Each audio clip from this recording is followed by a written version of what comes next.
Hi guys, ये देखो Dharoi dam का पीछे का जो एरिया है वो है। देखो पूरा खाली पड़ा है अभी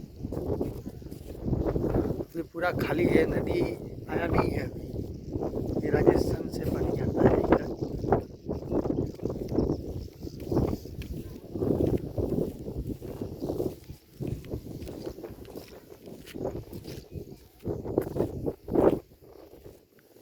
वो सामने जो पानी सब दिख रहा है वो धरोई डैम है।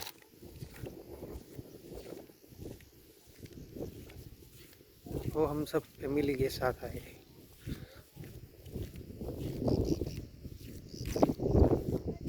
थोड़ा सब खाली खाली पड़ा है, थोड़ा ये पानी इधर आया है।